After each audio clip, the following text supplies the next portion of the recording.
In today's video, I'm going to teach you how to collect one-time payments with Softr. We'll start on the Softr dashboard. Head to Applications, then open the Apps area. From here, create a new project by choosing Start from Scratch. For the data source, select Softr Databases for now. This is a quick way to get moving without setting up an external database, and you can always switch or connect other data sources later if your app grows.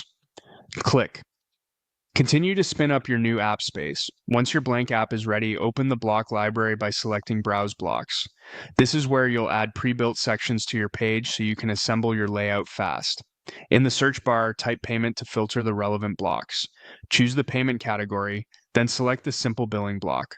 This block is designed specifically for one-time payments, so it's perfect for things like a single product, a digital download, or a one-off service. Add it to your page, and it will drop in with sensible defaults you can tweak. Next, open the block settings and start with the Features panel. Here's where the core functionality lives. Update the product name, description, and price, and confirm the currency matches what your customers expect. Refine the call to action button text to make it clear what happens at checkout. If the block supports optional labels like highlights or inclusions, use them to communicate value without clutter. Keep your copy concise and trustworthy. If you haven't connected a payment provider yet, note that one-time payments typically rely on an integration like Stripe through your Softr settings. Move to the Styles panel to make the block match your brand. Adjust colors, fonts, and spacing so the payment section feels consistent with the rest of your site. Small visual tweaks like aligning button styles and headline sizes go a long way toward building confidence before checkout. If your brand uses rounded corners or specific accent colors, apply those here for a cohesive look.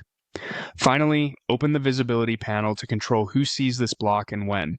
You can show it to everyone or restrict it to certain audiences, such as only logged-in users. Visibility rules are helpful if you want to display a special purchase option after someone signs in, or hide the block from users who already purchased. That's it. You've created a new Softr app, added a simple billing payment block, and configured its features, styles, and visibility so you can collect one-time payments with clarity and confidence.